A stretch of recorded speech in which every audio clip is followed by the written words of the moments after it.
Share करने लगा हूँ वो भी बहुत अहम बात है जी। आज के टॉपिक में मैं आपको बताऊंगा कि इस्म, फेल और हर्फ, ये जो कलिमा की 3 अकसाम थी। तो इस्म की मार्केट में जब ग्रामर वाले गए तो उन्हें इस्म की मार्केट में 2 तरह के अस्मा मिले जी। इस्म की मार्केट में उन्हें 2 तरह के अस्मा मिले। एक किस्म थी जी,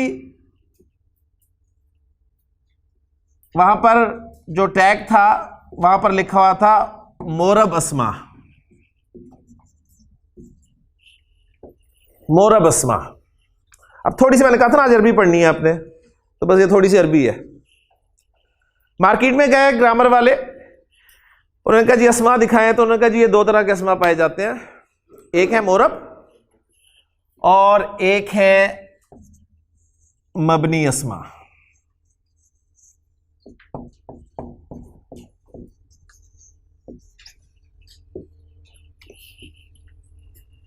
दो तरह के अस्मा मिले और बहुत आसान है, कोई मुश्किल ना। आप मार्केट में जाएं, आज कोई कपड़ा लेने जाएं तो आपको 2 तरह के कपड़े नहीं मिलेंगे, आपको बेशुमार तरह के कपड़े मिलेंगे। आपकी सिलेक्शन मुश्किल हो जाएगी। आप जूता लेने जाएं, आपको 2 तरह के जूते नहीं मिलेंगे, आपको पता नहीं कितनी तरह के जूते मिलेंगे। कोई भी चीज लेने जाएं आपको 2 तरह की चीज नहीं मिलेगी। तो बहुत आसान है। इस्म की मार्केट में सिर्फ 2 तरह के अस्मा पाए जा रहे हैं जी, एक मोरब है, एक मबनी है।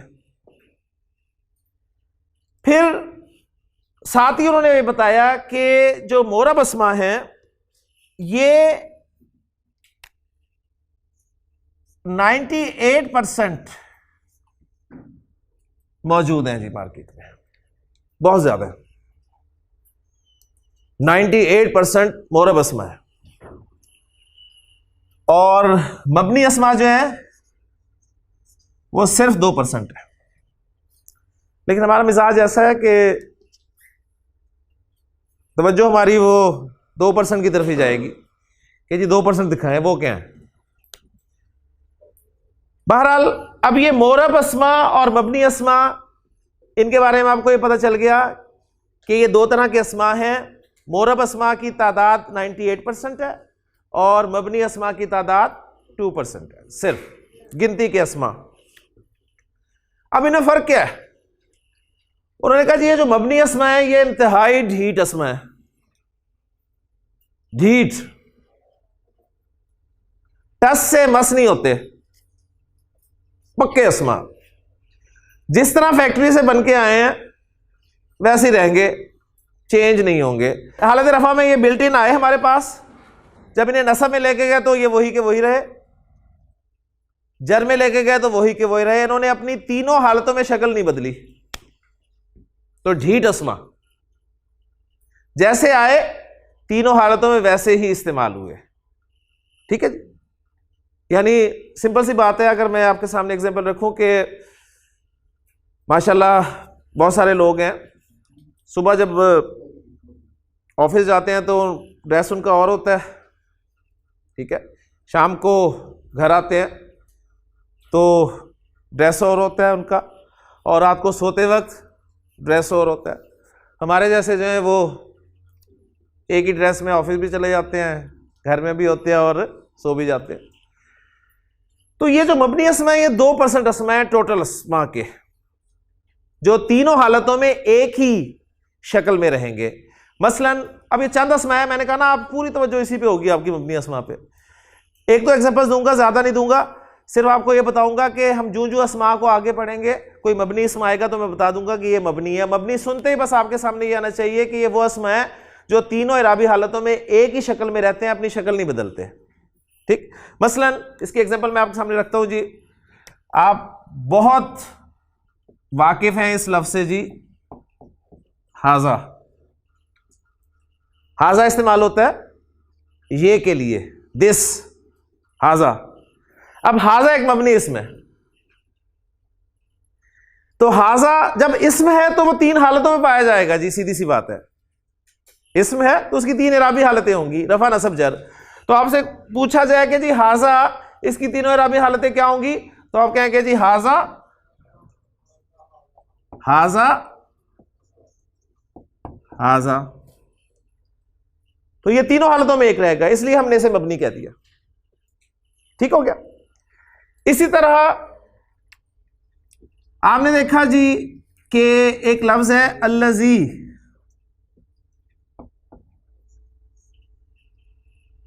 जो के माना में इस्तेमाल होता है, जो।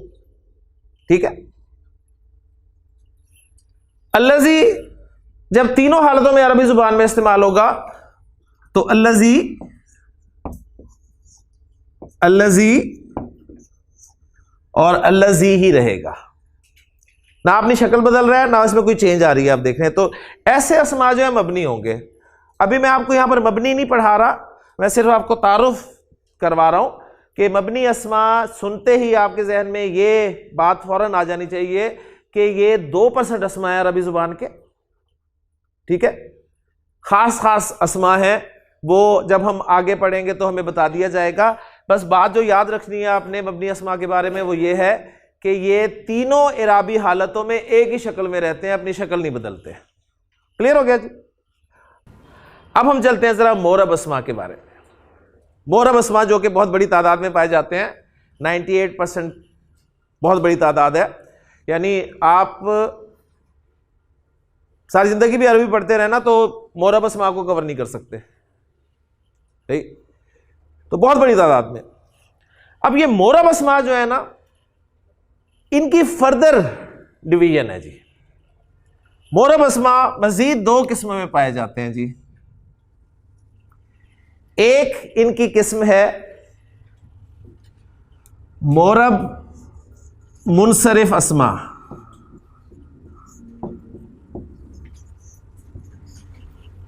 इनकी तादाद है तकरीबन 85%। अब आपकी तवज्जो 13% पे होगी। 85% मोरब मुनसरिफ अस्मा है, बहुत बड़ी तादाद। और अगर आप अरबी पढ़ते रहें तो आप मोरब मुनसरिफ अस्मा को ही कवर कर लें, बड़ी बात है। तो 85% मुनसरिफ अस्मा है जो कि मोरब अस्मा की एक किस्म है, और ये वो अस्मा है जो 3 हालतों में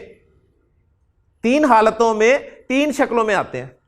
अभी जो हमने मुख्तलिफ अस्मा की इराबी हालतें देखी हैं, आपने देखा होगा कि उसमें एक वाहिद इसम था और एक जमा मुकस्सर इसम था, जो कि 3 हालतों में 3 शक्लों में हमें नजर आया। मसलन कलमुन, कलमन, कलमिन, 3 शक्लें हो गई ना। अकलामुन, अकलामन, अकलामिन। तो गोया मोरब मुनसरिफ अस्मा जो होंगे वो ये वाहिद और जमा मुकस्सर अस्मा को डील करेंगे। ठीक हो गया। 85% अस्मा होंगे और 3 हालतों में 3 शक्लें इख्तियार करेंगे, और यही एग्जांपल्स मैं आपके सामने रख रहा हूं। मसलन कलम, इसकी रफा हो गई जी कलमुन, नसब हो गई कलमन, और जर हो गई कलमिन, और फिर इसी तरह इसकी जमा मुकस्सर होगी जी अकलामुन,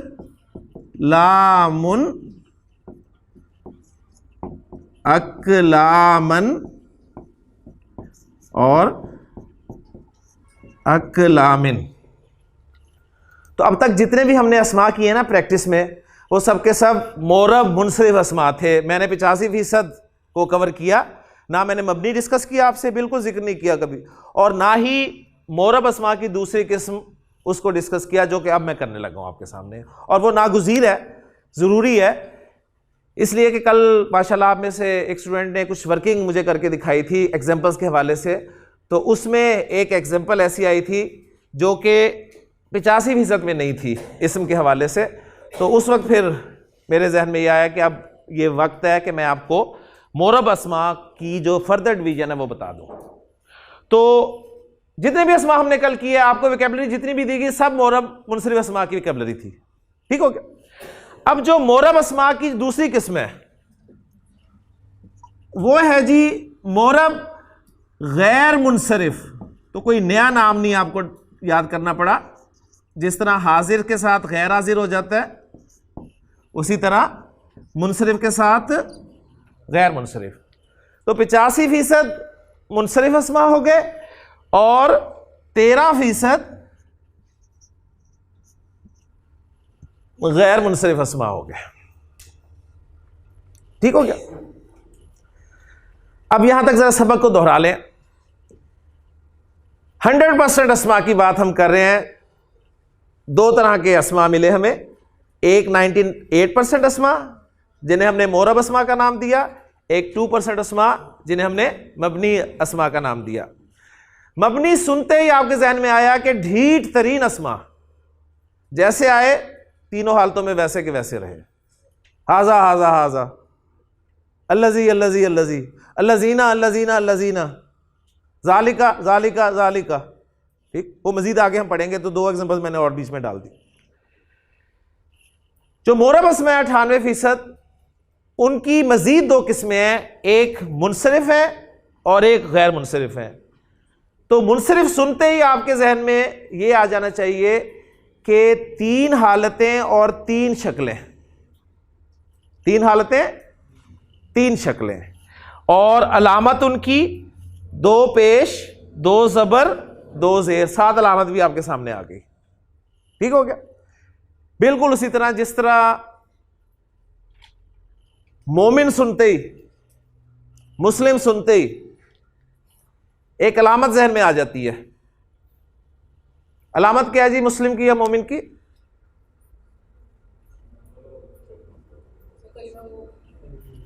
पता है अलामत जिससे पहचाना जाता है? नमाज। मुसलमान हिंदू इकट्ठे बैठे हो,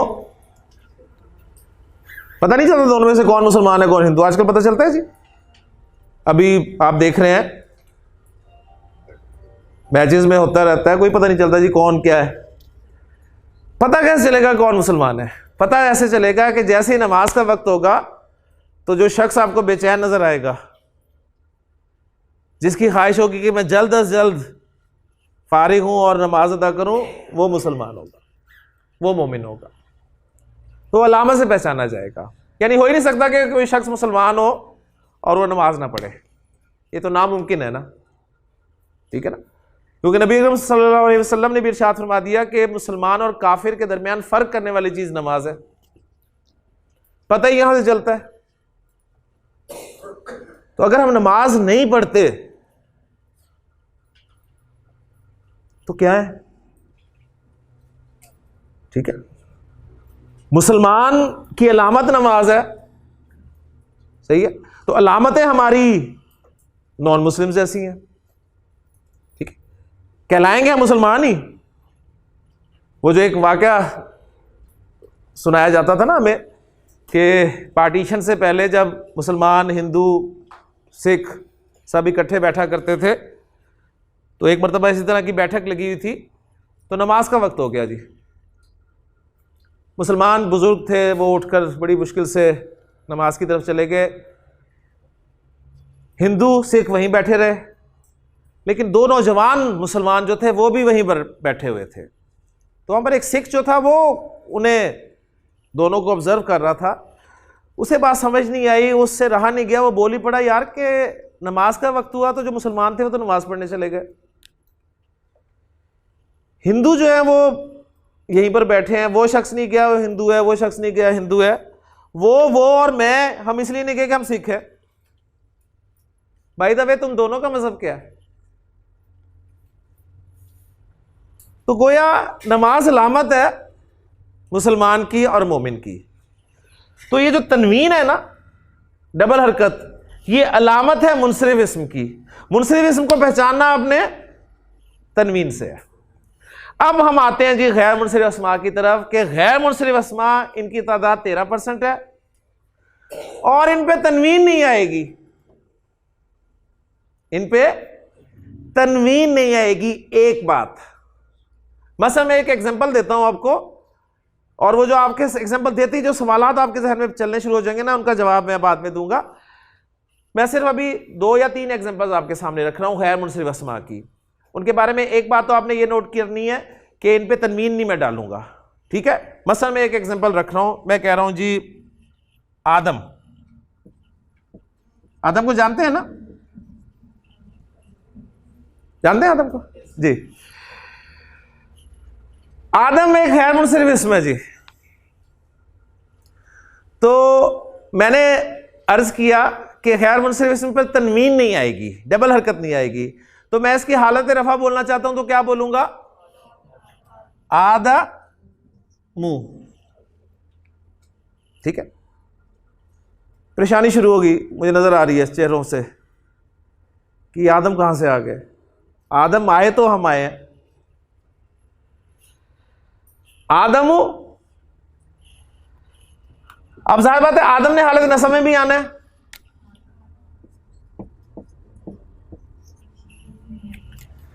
आदमा, आप कहेंगे जी अलिफ डालते रहे थे आप, तो अलिफ कहां डालता था मैं, दो जबर के साथ डालता था ना, दो जबर के साथ। तो जब जबर ही एक निकल गई तो मैं अलिफ क्यों डालूं? सही। अब आदम तीसरी हालत में भी आएगा। अब आपका रूल बता रहा है कि जर में ये होना चाहिए आदमी, लेकिन जर में भी ये आदमा होगा। गोया गैर मुनसरिफ इस्म के बारे में दो बातें आपने याद रखनी है पक्की, दो बातें। नंबर एक कि इन पे तनवीन नहीं आएगी, डबल हरकत नहीं आएगी। आ रही है डबल हरकत? नो। और दूसरी बात यह कि हालत जर में भी ये जबर के साथ आएंगे।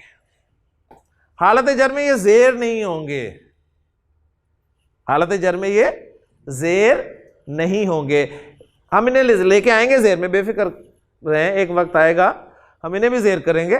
लेकिन ओरिजिनली जो ये अवेलेबल है तनवीन के बगैर आएंगे और हालत जर में जेर कबूल नहीं करेंगे। तो गोया अब जरा पिक्चर एग्जांपल्स मैं मजीद देता हूं, पिक्चर जरा पूरी कर लें।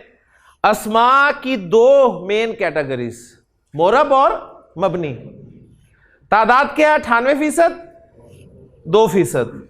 मबनी अस्मा गिनती के अस्मा, तीनों हालतों में एक ही शक्ल में रहेंगे, हाजा हाजा हाजा। असल गुफ्तगू चलेगी हमारी मोरब अस्मा पर। मोरब अस्मा की दो किस्में, मोरब मुनसरिफ अस्मा और मोरब गैर मुनसरिफ अस्मा।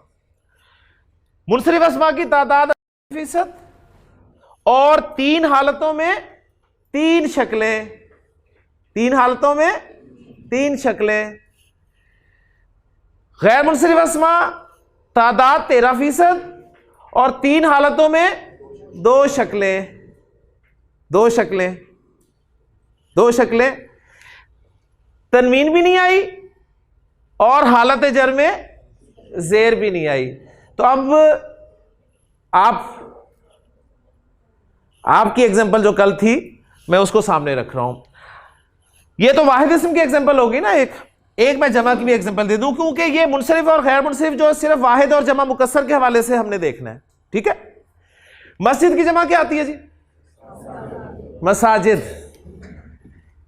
तो मुझ पे आपने भरोसा किया और मैंने आपको बताया जी मसाजिद का लफ्ज जो है वो गैर मुनसरिफ है, और आपसे कहा कि जी मसाजिद की तीनों हालतें बयान करें। तो आप क्या बनाएंगे? मसाजिदु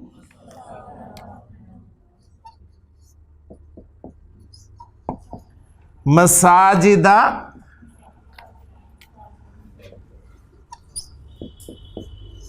और मसाजिदा। ठीक हो गया जी?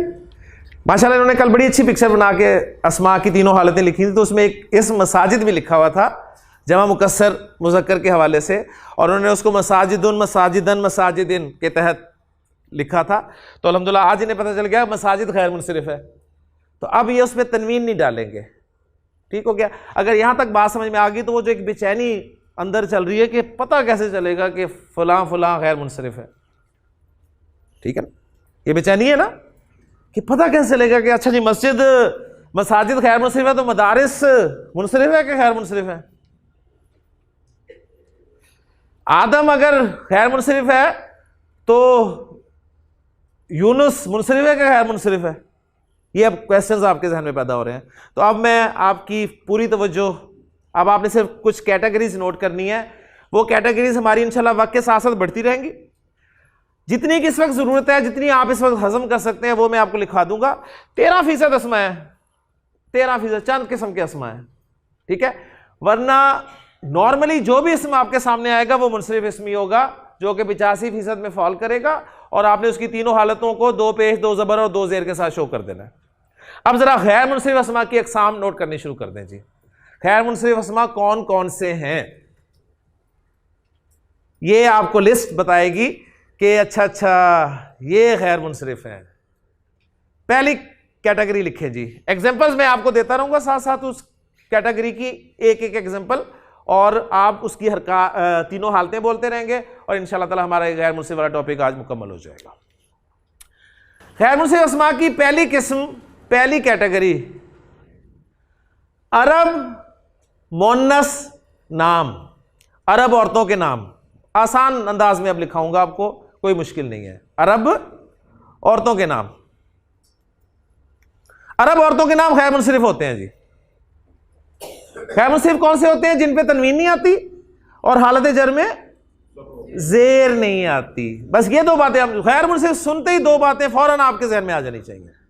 तो पहली कैटेगरी मैंने लिखवाई है अरब औरतों के नाम। लेकिन जी अरब औरतों के नाम शुरू कर लेते हैं हम नबी करीम सल्लल्लाहु अलैहि वसल्लम की वालिदा से शुरू कर लेते हैं जी। आपकी वालिदा का क्या नाम था? हज़रत आमिना।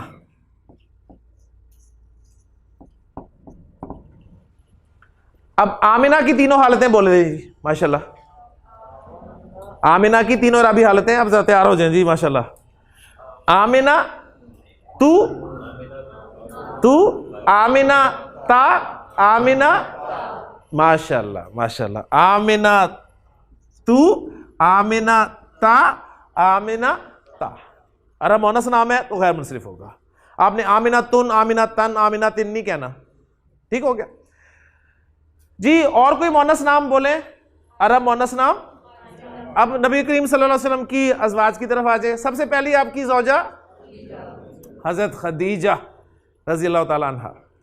खदीजा तू, खदीजा ता, खदीजा ता, ठीक हो गया जी। फिर आपकी दूसरी ज़ौजा हज़रत खदीजा के बाद आपने शादी की थी किससे? हज़रत सौदा। नबी करीम सल्लल्लाहु अलैहि वसल्लम ने 25 साल की उम्र में 2 मरतबा की बेवा खातून से, जिनकी उम्र 40 साल थी, शादी की। और जब नबी करीम सल्लल्लाहु अलैहि वसल्लम 40 साल के हुए, आप पर पहली वही नाजिल हुई, तो खदीजा की उम्र कितनी होगी आपके ख्याल में? सिंपल सी कैलकुलेशन है, ठीक है ना, 55 साल। और नबी करीम सल्लल्लाहु अलैहि वसल्लम ने अपनी भरपूर जवानी 1-2 मरतबा की बेवा खातून के साथ गुजारी है। दीन अपना सीखें, दीन अपना पढ़ें। ये जो मुस्तशरिकीन है ना, ये बड़े बड़े इल्ज़ामात, फिर ख़ासतौर पे नबी करीम सल्लल्लाहु अलैहि वसल्लम की ज़ात को हाईलाइट करते हुए कि 11 निकाह किए हैं उन्होंने, 11 शादियाँ की हैं। अब ज़रा देख लें आपकी शादी, 25 साल के भरपूर नौजवान, 1-2 मरतबा की बेवा से शादी हुई जिसकी उम्र भी 40 साल थी, और भरपूर जवानी आपने उस बेवा के साथ गुजारी। फिर आपने 50 साल के बाद शादी की हज़रत सौदा रज़ियल्लाहु ताला अन्हा से, हज़रत खदीजा की वफात के बाद हज़रत सौदा। तो सौदा तू, सौदा ता, सौदा ता। और आपकी तमाम अज़वाज में सबकी सब या तो बेवा थी या तलाक याफ्ता थी, सिवाय हज़रत आयशा सिद्दीक़ा रज़ियल्लाहु ताला अन्हा के। वो गोया अल्लाह ताला ने आपको एक इनाम के तौर पे आप कह लें वो ज़ौजा अता की। और फिर आपकी, यानी आपने फिर ज़ाहिर बात है आपकी नरीना औलाद उस सेंस में, वैसे तो सब माशाल्लाह नबी अकरम सल्लल्लाहु अलैहि वसल्लम का ये फैज़ सारा चल रहा है जो क़यामत तक चलता रहेगा, लेकिन आपकी चूंकि नरीना औलाद नहीं थी पैदा हुई, लेकिन अल्लाह ताला ने उसे जवान नहीं होने दिया। और ये बात जो है, ये सबूत है इस बात का कि नबी करीम सल्लल्लाहु अलैहि वसल्लम जो है ख़ातमुन नबीयीन है, आप पर नबूवत ख़त्म हो गई है। तो आपका कोई बेटा जवान नहीं हो पाया, तो हज़रत अब दीन आगे कैसे पहुंचता? तो हज़रत आयशा सिद्दीक़ा रज़ियल्लाहु ताला अन्हा से आपका निकाह करवाया अल्लाह ताला ने, और फिर बड़े बड़े सहाबा जो हैं वो नबी करीम सल्लल्लाहु अलैहि वसल्लम की इन ज़ौजा से दीन सीखने के लिए आया करते थे। तो इस तरह भी ये दीन आगे चला है। आयशा तू, आयशा ता, आयशा ता। हज़रत हफ्सा रज़ी अल्लाह ताला अन्हा, हफ्सा तू, हफ्सा ता, हफ्सा ता। हज़रत ज़ैनब, दो हैं ज़ैनब, ज़ैनबू, ज़ैनबा, ज़ैनबा। ठीक है। फिर आपकी बेटियों की तरफ आ जाएं, और आपकी सबसे प्यारी बेटी जो कि जन्नत की औरतों की सरदार हैं, हज़रत फ़ातिमा रज़ी अल्लाह ताला अन्हा। फ़ातिमा तू, फ़ातिमा ता, फ़ातिमा ता। तो अरब मोनस नाम जो है ना, अरब औरतों के नाम, ये सब के सब गैर मुनसरिफ हैं जी। ठीक हो गया। दूसरी कैटेगरी, मर्दों के ऐसे नाम जिनके आखिर में गोलता हो। मर्दों के ऐसे नाम जिनके आखिर में गोलता हो। मसलन उसामा, गोलता आ गई ना, और मर्दों के नाम है उसामा। ठीक है। तो उसामा तू, उसामा ता, उसामा ता। जी तलहा, तलहा तू, तलहा ता, तलहा ता। हमजा, हमजा तू, हमजा ता, हमजा ता। हुज़ैफा, हुज़ैफा तू, हुज़ैफा ता, हुज़ैफा ता। मुआविया, मुआविया तू, मुआविया ता, मुआविया ता। ठीक हो गया। नंबर 3, मर्दों के ऐसे नाम जिनके आखिर में अलिफ और नून आ जाए। मर्दों के ऐसे नाम जिनके आखिर में अलिफ और नून आए। मसलन मैंने आपको एक हदीस सुनाई थी, अन उस्मान इब्न अफ़्फ़ान। तो उस्मानु, उस्माना, उस्माना, अलिफ नून आ रहा है ना इन पे। ठीक है। तो अब आपकी उर्दू का भी इम्तिहान है जी, माशाल्लाह। नुअमान, नुअमानु, नुअमाना, नुअमाना। अब आपको अपने सारे अपनी फैमिली मेंबर्स पता चल जाएंगे कौन कौन खैर मुनसरिफ हैं और कौन कौन से मुनसरिफ हैं इंशाल्लाह ताला। आज आप पता करके जाएंगे इंशाल्लाह। हाँ जी। अदनान, सलमान, सलमान। जरा बोल लेते हैं एक एक, जरा बोले जी। अदनान, अदनान की तीनों हालतें, अदना नु, अदना ना, अदना ना। सलमान, सलमानु, सलमाना, सलमाना। जी हसान। ठीक है जी। इरफान, इरफानु, इरफाना, इरफाना। इमरान, इमरानु, इमराना, इमराना। क्लियर होगी जी। अच्छा जी, अभी जरा हम नाम जरा कर रहे हैं पहले। ठीक है। तो ये भी नाम था जी औरतों का, ये मर्दों का नाम गोलता पे एंड होने वाला, और ये अलिफ नून पर एंड होने वाले मर्दों के नाम। तो जरा पहले नामों की बात कर लेते हैं। आदम की एग्जांपल मैंने दी थी, तो नोट कर लें कि 6 नबियों के अलावा बाकी तमाम नबियों के नाम गैर मुनसरिफ हैं जी। कैटेगरी नंबर 4 आ रही है ना। 6 नबियों के अलावा बाकी तमाम नबियों के नाम गैर मुनसरिफ होंगे। अच्छा, बाकी तमाम नबियों के बताऊं या 6 के बता दूं? 6 के बता दूं ना। यानी 6 नबी मुनसरिफ हैं, 6 नबी मुनसरिफ हैं, बाकी सब गैर मुनसरिफ हैं। तो जो 6 नबी मुनसरिफ हैं वो लिख लें। सबसे पहले मोहम्मद सल्लल्लाहु अलैहि वसल्लम, मोहम्मदुन, मोहम्मदन, मोहम्मदिन। वो हम कलेमा में भी पढ़ चुके हैं, नमाज में भी देख चुके हैं, दुरूद शरीफ में भी देख चुके हैं। नूह अलैहिस्सलाम, नूहुन, नूहन, नूहिन। हजरत हूद अलैहिस्सलाम, हूदुन, चूंकि कुरान में जिक्र हुए हैं तो इसलिए जरूरी है ये, हूदुन, हूदन, हूदिन। दो जबर के बाद अलिफ डाल रहे हैं ना जी, माशाल्लाह, वो मैं समझ रहा हूं। हजरत लूत अलैहिस्सलाम, लूतुन, लूतन, लूतिन। तो ये नूहुन, हूदुन, लूतुन, ये तीनों एक ही तर्ज के नाम है। इस हवाले से आपको याद रह जाएंगे। तीन ये हो गए, चौथे मोहम्मद सल्लल्लाहु अलैहि वसल्लम, पांचवें शुएब अलैहिस्सलाम, शुएबुन, शुएबन, शुएबिन। कुरान में इस्तेमाल हुआ है तो आप देखेंगे वहां पर मुनसरिफ ही होगा। और एक और नाम नोट कर लें, सालेह, सालेह अलैहिस्सलाम, सालिहुन, सालिहन, सालिहिन। ये 6 मुनसरिफ हैं। बाकी जो भी नबी जिसका भी नाम आएगा वो गैर मुनसरिफ होगा। आदम से हमने शुरू किया था, उसके बाद सिलसिला चलता रहा, हजरत इब्राहिम पे आ जाए जी।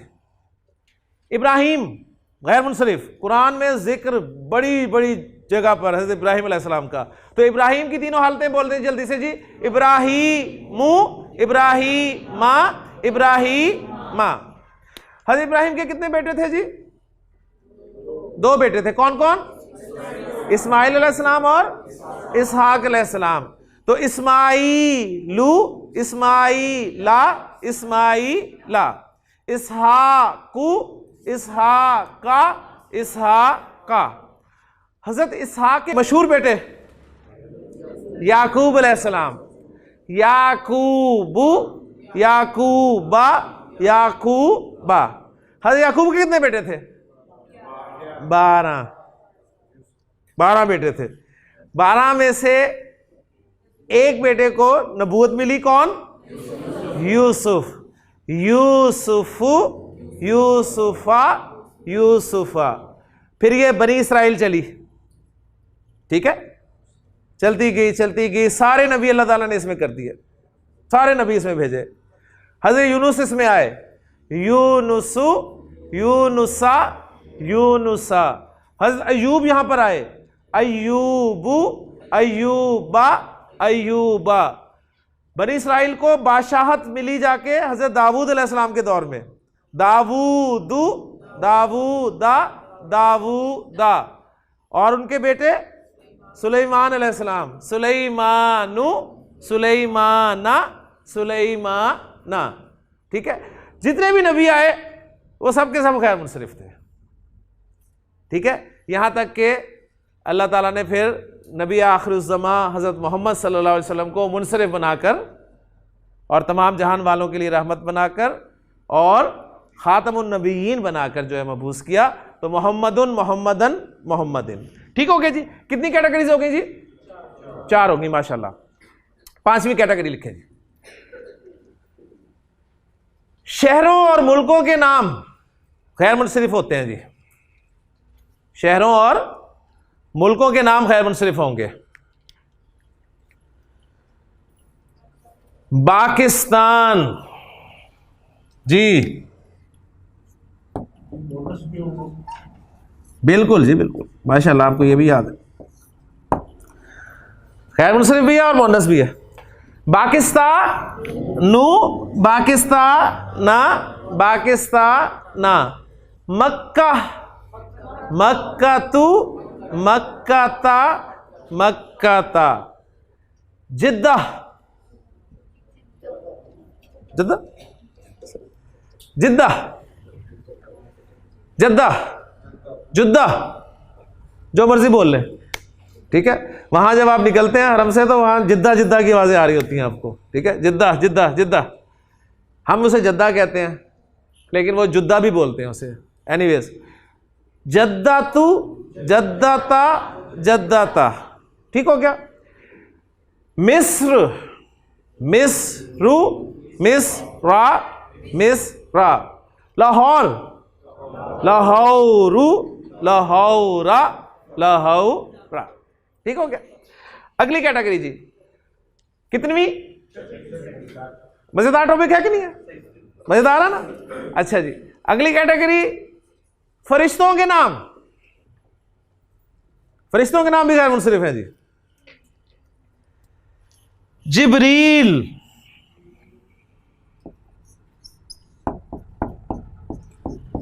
कुरान में जिब्रील का है और हदीस में जिब्राइल भी आया है, दोनों तरह ठीक है। ठीक है, कुरान में जिब्रील आया है तो जिब्रीलू, जिब्रीला, जिब्रीला।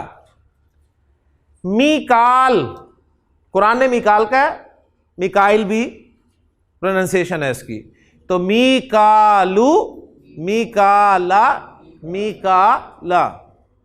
इसराफील, इसराफीलू, इसराफीला, इसराफीला।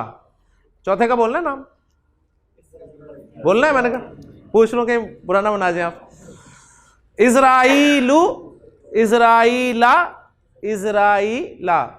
इसके अलावा कुरान में दो फरिश्तों के नाम आए हैं, हारूत और मारूत। तो हारूतु, हारूता, हारूता, मारूतु, मारूता, मारूता। तो फरिश्तों के नाम भी गैर मुनसरिफ हो गए जी। ठीक है, तो ये कुछ कैटेगरीज थी जी नामों की। इसमें नाम थे अरब औरतों के नाम, मर्दों के वो नाम जो गोलता पे खत्म हो, मर्दों के वो नाम जो अलिफ पे खत्म हो, शहरों मुल्कों के नाम, फरिश्तों के नाम, और एक कैटेगरी और लिखें गैर अरबी नाम। गैर अरबी नाम जैसे विलियम। आप कहेंगे विलियम कहां आ गया? तो नाम तो है ना, तो विलियमु, विलियमा, विलियमा।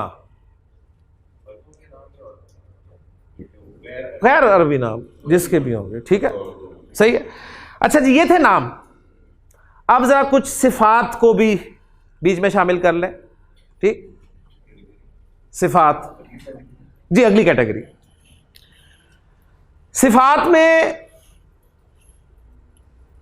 इस वक्त आपने इसकी ना फहरिस्त को जरा लंबाई किए रखना है। आप कहेंगे तो 13% है तो खत्म नहीं हो रहे, 85% अगर लिखवाने शुरू करो तो सारी जिंदगी खत्म नहीं होंगे। तो 13% जरा चांद से आपकी दिलचस्पी के लिए कैटेगरीज को रख रहा हूं। सिफात में कुछ एक सिफत वो लिख लें जी, ऐसी सिफात जिनके आखिर में अलिफ नून आ जाए। ऐसी सिफात जिनके आखिर में अलिफ नून आए। मसलन भूखा जो होता है अरबी जुबान में उसे कहते हैं जी जौआन। जौआन, भूखा। तो आज आपको पता चल रहा होगा कि आज अरबी पढ़ रहे हैं। ऐसी सिफात जिनके आखिर में अलिफ नून आए। सिफात सालेह सिफत है ना, मुस्लिम सिफत है ना, काफिर सिफत है ना, लेकिन इसके आखिर में अलिफ नून आ रहा है नहीं। तो वो सिफात जिनके आखिर में अलिफ नून हो। जौआन, भूखा। अतशान, प्यासा। ठीक है, अब ये मैं वहां भी डाल सकता था उस्मान की तरफ, लेकिन वो नाम थे, ये सिफात है असल में। ठीक है, कोई अपना नाम रखना चाहता है जौआन तो रख दे, कोई हर्ज नहीं है, नाम रखने में कोई हर्ज नहीं है, जो मर्जी रख दें आप अपना नाम। ठीक है, तो जौआन, अतशान, ऐन तो शीन अलिफ नून, अतशान। गज़बान, गुस्से से गज़बान। गज़बानु, गज़बाना, गज़बाना। फरहान बिल्कुल सही है, वो तो नामों में भी आ जाएगा, फरहान नाम हो गया जी। रहमान, माशाल्लाह वो नाम भी है और वो अल्लाह का नाम ही है और बहुत बड़ी सिफत है। ठीक हो गया, माशाल्लाह। अच्छा जी, एक सिफत ये होगी। एक सिफत कंपैरेटिव और सुपरलेटिव डिग्रीज हमने पढ़ी हुई हैं, आपको याद होगा। हम कहते थे बिग एक एडजेक्टिव है आपका, उससे बिगर और बिगेस्ट, कंपैरेटिव और सुपरलेटिव डिग्री। गुड जी, बेटर, बेस्ट, वो हमें याद होता था जी, गुड, गुडर, गुडेस्ट। लेकिन बार वो पक्का था ना कि ई आर और ई एस टी लगाना है। तो ये जो कंपैरेटिव और सुपरलेटिव डिग्रीज है ना, अरबी जुबान में इनके इक्विवेलेंट जो वर्ड्स हैं, मसलन बिग, बिगर, बिगेस्ट। तो बिग कबीर होता है अरबी जुबान में, कबीर, और बिगर और बिगेस्ट के लिए अरबी जुबान में लफ्ज इस्तेमाल होता है अकबर। अकबर ये कंपैरेटिव और सुपरलेटिव डिग्री के लिए आता है। तो अकबरू, अकबरा, अकबरा। आप देखते हैं अल्लाहु अकबरू, यही लिखा होता है आप, सही है। तो अकबर, सगीर कहते हैं छोटे को, और सगीर से कंपैरेटिव और सुपरलेटिव डिग्री बनेगी असगर, असगरू, असगरा, असगरा। जमील कहते हैं खूबसूरत को, तो जमील से अजमल, अजमलू, अजमला, अजमला। अजीम से आजम, आजमू, आजमा, आजमा। ठीक है। अगली कैटेगरी जी, वो भी सिफात से रिलेटेड है, कुछ सिफात बता रहा हूं आपको। अगली कैटेगरी मोटे मोटे रंगों के नाम, मोटे मोटे रंगों के नाम। मोटे मोटे रंग कौन से होते हैं जी? जी बेसिक कलर्स। तो मोटे मोटे इसलिए बोला है, ये नहीं आपके मोटे मोटे रंग ढूंढते रहे कि पता नहीं वो कौन से होते हैं। मसलन ब्लैक, अस्वद, हजरे अस्वद है ना आपका, ब्लैक, अस्वदु, अस्वदा, अस्वदा। रेड, अहमर, हिलाले अहमर, रेड क्रिसेंट देखते हैं आप, अहमरु, अहमरा, अहमरा। सफेद, अबयद, अबयदु, अबयदा, अबयदा। ग्रीन, अखदर, अखदरु, अखदरा, अखदरा। कलर में पढ़ा नहीं रहा इस वक्त, लेकिन मोटे मोटे कलर इसमें ब्लू भी आ जाएगा, अजरक, और इसी में आपका जर्द भी आ जाएगा, असफर। ठीक है, वो कलर जब जरूरत पड़ेगी तो हम ले आएंगे इंशाल्लाह। तो ये चंद सिफात थी आपके सामने। ठीक है, ये सिफात ऐड होगी। और अब तीसरी और आखिरी कैटेगरी हम गैर मुनसिफ अस्मा में करेंगे, चंद जमा मुकस्सर, खास खास जमा मुकस्सर। ठीक है, इस पे इंशाल्लाह ताला हम कल बात करेंगे। और जमा मुकस्सर के भी कुछ जो अल्फाज हैं वो गैर मुनसरिफ हैं, जैसे कि मसाजिद आ गई थी। ठीक है, तो वो मैं आपको इंशाल्लाह ताला कल बता दूंगा, क्योंकि अब काफ़ी हो गया। मैं आज 9वें दिन आपसे ये उम्मीद कर रहा हूँ कि अल्हम्दुलिल्लाह सुम्मा अल्हम्दुलिल्लाह आप इस्म के मोरब और मबनी होने के बारे में जानते हैं। मोरब इस्म जो है वो अपनी शक्ल बदलता है, जबकि मबनी इस्म जो है वो अपनी शक्ल नहीं बदलता, वो तीनों इराबी हालतों में एक ही रहता है। मोरब अस्मा की तादाद 98% है, जबकि मबनी अस्मा की तादाद 2% है। गिनती के चंद अस्मा हैं जो कि मबनी हैं। फिर मोरब में मज़ीद आप ये जानते हैं कि दो तरह के अस्मा हैं, मुनसरिफ और गैर मुनसरिफ। मुनसरिफ अस्मा वो हैं जो तीन हालतों में तीन शक्लें बदलते हैं। तो जो शक्लें बदलते हैं उन्हें हमने मोरब कह दिया, और जो तीन शक्लें बदलते हैं उन्हें हमने मोरब मुनसरिफ कह दिया, और जो दो शक्लें बदलते हैं उन्हें हमने मोरब गैर मुनसरिफ कह दिया। तो मुनसरिफ अस्मा जो है ये तकरीबन 85% हैं और गैर मुनसरिफ तकरीबन 13%। मुनसरिफ अस्मा पर तनवीन आती है और तनवीन उनकी अलामत है, जबकि गैर मुनसरिफ अस्मा पर तनवीन नहीं आती। और दूसरी बात उनके बारे में जो आपने याद रखनी है वो ये है कि वो हालत जर में ज़ेर कबूल नहीं करते। गैर मुनसरिफ अस्मा कौन कौन से हैं, तो उसमें पहले हमने नामों को देखा, तो चंद किस्म के नाम हमारे सामने आए, जिनमें अरब मोनस नाम, मर्दों के वो नाम जिनके आखिर में गोलता थी जो कि मिलते जुलते थे मोनस नामों से, मर्दों के वो नाम जिनके आखिर में अलिफ नून था, फिर फरिश्तों के नाम, फिर शहरों और मुल्कों के नाम। फिर हमने सिफ़ात को देखा कि सिफ़ात में ऐसी सिफ़ात जिनके आखिर में अलिफ नून आता है, ऐसी सिफ़ात जो कंपैरेटिव और सुपरलेटिव डिग्री के तौर पे इस्तेमाल होती हैं। फिर मोटे मोटे रंगों के नाम हमने देखे, और फिर उसके बाद गैर अरबी नामों में फिर गैर अरबी भी चले गए थे। तो अल्हम्दुलिल्लाह ये चीज़ें आपके इल्म में है, तो ये लिस्ट आपने बस बना के रख लेनी है। जब भी कुरान मजीद पढ़ते हुए सुनते हुए, आज आपने नमाज में तिलावत करते हुए देखा कि बहुत मरतबा इब्राहीम अलैहिस्सलाम का नाम आया और इब्राहीमू ही पढ़ा गया, तो इब्राहीमुन नहीं पढ़ा गया। ठीक है, तो फौरी तौर पे आपका जहन गया कि 6 नबियों के अलावा बाकी तमाम अंबिया के नाम भी खैर मुनसरिफ होते हैं। तो ये लिस्ट आपने बस बना के रख लेनी है। जब भी कुरान मजीद पढ़ते हुए आप किसी इसम पर तनवीन ना देखें तो इन कैटेगरीज में से इंशाअल्लाह ताला कोई ना कोई कैटेगरी आपको मिल जाएगी और आपको कंफर्म हो जाएगा कि ये गैर मुनसरिफ इसम है। तो गैर मुनसरिफ को आज हमने ख़त्म करना है इंशाअल्लाह ताला। 2-3 चीज़ें उसके बारे में और मज़ीद बताकर और फिर अपना इसम का चौथा और आखिरी पहलू इंशाअल्लाह शुरू करके उस टॉपिक को भी हम कोशिश करेंगे कि आज ख़त्म करें। तो 9वां दिन और 9वीं गैर मुनसरिफ इसम की किस्म है जी ऐसी जमा मुकस्सर जिसके आखिर में हमज़ा ज़ायद हो। ऐसी जमा मुकस्सर जिसके आखिर में हमज़ा ज़ायद हो। अब हमज़ा हो यह तो बात आपको समझ में आती है, लेकिन ज़ायद का क्या मतलब है? ज़ायद का मतलब यह है कि अरबी ज़ुबान में नॉर्मली जितने भी अस्मा होते हैं उनके बेसिक 3 हुरूफ होते हैं। ठीक है, बेसिक 3 हुरूफ होते हैं। मसलन फ़क्र, फ़ा काफ रा, फ़क्र से फ़कीर बनता है, फ़क्र से फ़कीर होता है ना, और फ़कीर की जमा क्या होती है?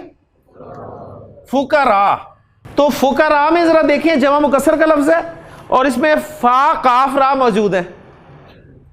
ठीक, तो एक हमज़ा जो है ये एक एडिशनली यहां पर डला हुआ है, इसलिए हमने इसे जो नाम दिया है वो ये दिया है कि ऐसी जमा मुकस्सर जिसके आखिर में हमज़ा ज़ायद हो।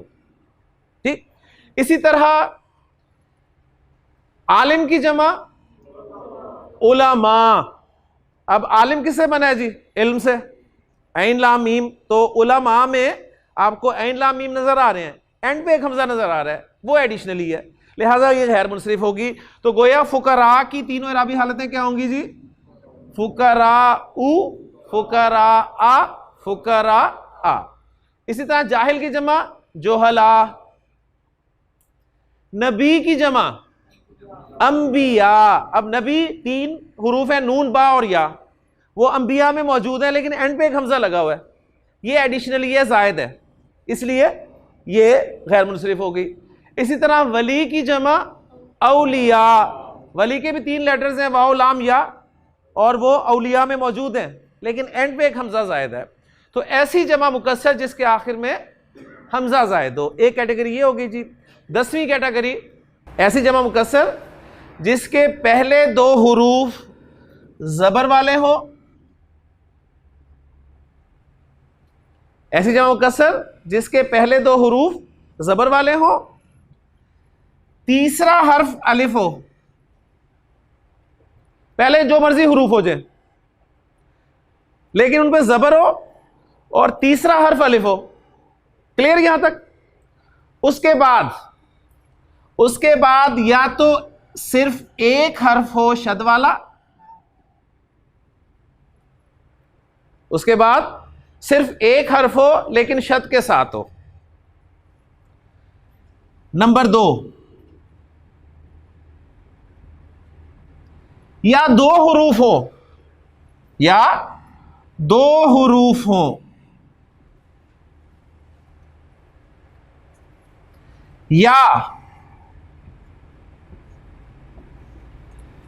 3 हुरूफ हो लेकिन दरमियान वाला हर्फ साकिन हो। ऐसी जमा मुकस्सर जो कि इन 3 डाइज में फिट हो जाएगी वो आपकी गैर मुनसरिफ होगी। अब इनमें मैं फिट करके दिखाता हूं आपको। पहली चीज, बल्कि दूसरी पे पहले आए, वो आसानी से आपको समझ में आ जाएगी। मस्जिद की जमा क्या है जी? मसाजिद। तो जरा नोट करें, मीम सीन, ठीक हो गया, दोनों हुरूफ जबर वाले, उसके बाद एक अलिफ आ गया और फिर 2 हुरूफ आपको और मिल गए जी, जीम और दाल। तो इस डाई में फिट होगी जमा। मस्जिद की जमा मसाजिद। तो मसाजिदु, मसाजिदा और मसाजिदा। मजहब की जमा क्या है आपके ख्याल में? मजाहिब।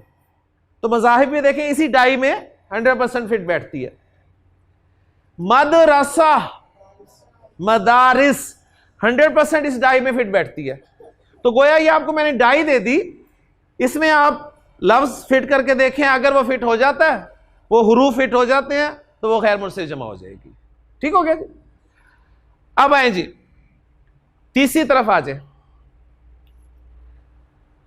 पहले 2 हुरूफ जबर के साथ, उसके बाद अलिफ और आगे 3 हुरूफ हो, लेकिन दरमियान वाला हर्फ साकिन हो, बस ये शर्त है, दरमियान वाला हर्फ साकिन हो। मिसबाह, मिसबाह किसे कहते हैं जी? चिराग को। माशाल्लाह। मिसबाह की जमा किसी को आती है? मसाबी। अब उस मसाबी लफ्ज को मैं इसमें फिट करने की कोशिश करता हूं जी। देखिएगा जरा, मीम, स्वाद, बा, या और हा।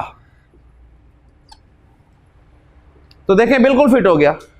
मसाबी, तो गोया मसाबी जो है वो हालत रफा में होगा मसाबीहू, नसब में मसाबीहा और जर में भी मसाबीहा।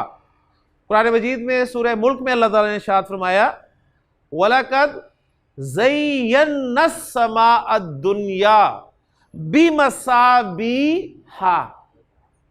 ठीक है, बिमसाबीहा। तो उस आखिरी वाली हा पे आप देख रहे हैं कि सिंपल एक जबर डली हुई है, तो गोया वो या तो हालत नसब है या हालत जर है। अभी आप हैंग कर रहे हैं, ठीक है, कुछ दिनों बाद इंशाल्लाह आपको पता चल जाएगा, एग्जैक्ट आप बताएंगे कि हालत जर वाला इस्तेमाल हुआ है यहां पर। तो मिसबाह की जमा मसाबीह। मिफ्ताह कहते हैं चाबी को, मिफ्ताह चाबी, तो उसकी जमा मफातीह। ठीक, और अब आ जाए जी पहले लफ्ज की तरफ के 2 हुरूफ पहले जबर के साथ हो, तीसरा अलिफ हो और उसके बाद एक ही हर्फ हो शद के साथ हो। इसमें दाब्बाह, दाब्बाह किसे कहते हैं? जानदार। ठीक है, वमा मिन दाब्बतिन फिल अर्दी इल्ला अलल्लाहि रिज़्कुहा। कोई जानदार जमीन पे ऐसा नहीं है जिसके रिस्क की जिम्मेदारी अल्लाह के सुपुर्द है। हमारे एक दोस्त हैं, वो बड़ी अच्छी बात करते हैं, वो कहते हैं अल्लाह ताला ने जिस चीज का जिम्मा लिया हुआ है हमें उसकी फिक्र पड़ी हुई है। ये रिस्क अल्लाह की जिम्मेदारी है, उसके लिए हम इतनी टेंशन जो है वो लेते हैं। कोशिश करना ठीक है, जरूरी है, अल्लाह ताला राज़िक है तो वो हमें घर बैठे भी दे सकता है, लेकिन हम कोशिश करते हैं। जिम्मेदारी अल्लाह की, अल्लाह ने देना ही देना, आपको मिलके ही रहना जितना आपके मुकद्दर में लिखा हुआ है। लेकिन हिदायत, इसके लिए हम देखें एक दूसरे को बस दुआएं देने के लिए कहते रहते हैं कि जरा मेरे लिए दुआ करना कि अल्लाह मुझे हिदायत दे दे। यानी रिस्क अल्लाह ताला घर बैठे हमें दे सकता है, हमारा ईमान है। लेकिन हम किसी को ये नहीं कहेंगे कि यार मेरे लिए दुआ करना, मैं सुबह दुकान खोल लूं जाके। आप किसी को नहीं कहेंगे यार मेरे लिए दुआ करना, मैं सुबह ऑफिस चला जाऊं। उसके लिए क्या करते हैं जी, एंड टाइम पे दफ्तर पहुंचते हैं, पूरे टाइम पे दुकान खोलते हैं। आपको पता है अगर ना खोली तो रिस्क गायब। लेकिन हिदायत के लिए देखें हम क्या करते हैं, बस इस चक्कर में है कि बस दुआ करना अल्लाह ताला मुझे हिदायत दे दे, कोशिश उसके लिए करते ही नहीं है। ठीक है ना, तो कोशिश, हिदायत, कुरान बताता है कि हिदायत उसी को मिलती है जो हिदायत की कोशिश करता है, ध्यान में रखिएगा। उसके लिए हम बिल्कुल कोशिश नहीं करते, वो इसी उम्मीद में है कि अल्लाह ताला दे देगा। और रिस्क जो कि अल्लाह ने वादा किया कि तुम्हें मिलके रहेगा। जुम्मे के खुतबे में ये बात जरूर सुनाई जाती है कि अला इन्ना नफ्सा लन तमूता हत्ता तस्तकमिला रिज़्क़हा, कि आगाह हो जाओ कि किसी भी नफ्स को, किसी भी जान को हरगिज हरगिज मौत नहीं आएगी उस वक्त तक जब तक वो अपना रिस्क मुकम्मल हासिल नहीं कर लेगा, यानी जितना उसके नसीब में लिखा हुआ है उसे मिलके नहीं रहेगा। लेकिन देखिए कितनी कोशिश करते हैं सुबह से शाम तक, और मिलता उतना ही है। लेकिन जो हिदायत है उसके लिए कितनी कोशिश करते हैं आपके सामने। तो दाब्बा, जानदार, इसकी जमा आती है जी दवाब, दाल वाओ और बा शद के साथ। तो ये दवाब, ये भी खैर मुनसरिफ होगी, और ये गोया हालत रफा में पेश के साथ, नसब में एक ज़बर के साथ और जर में एक ज़बर के साथ आएगी। तो हम इसी टॉपिक को यहीं पर ख़त्म कर रहे हैं। लास्ट कैटेगरी ये होगी मुतफर्रिक अस्मा, यानी मिले जुले अस्मा। मिले जुले अस्मा मुतफरिक अस्मा से मुराद ये होगा कि जो कैटेगरीज ऊपर लिखी हुई हैं उनमें कहीं ये अस्मा फॉल नहीं करेंगे, लेकिन अरब इन्हें गैर मुनसरिफ इस्तेमाल करता है। वैसे तो आ जाते हैं ये, लेकिन आपकी तसल्ली के लिए, आपकी आसानी के लिए लिखवा रहा हूं। उनमें नाम लिखें जी। सबसे पहला नाम लिखें इबलीस। इबलीस गैर मुनसरिफ है जी। अल्लाह ताला ने तमाम फरिश्तों को हुक्म दिया कि आदम को सजदा करो, फसजदू इल्ला इबलीसा, इल्ला इबलीसा। अब नसब में आया या जर में आया एग्जैक्ट आपको आगे जाके पता चलेगा। एक और इबलीस फिरौन, क्योंकि कुरान में जिक्र हुआ है तो फिरौन भी गैर मुनसरिफ है।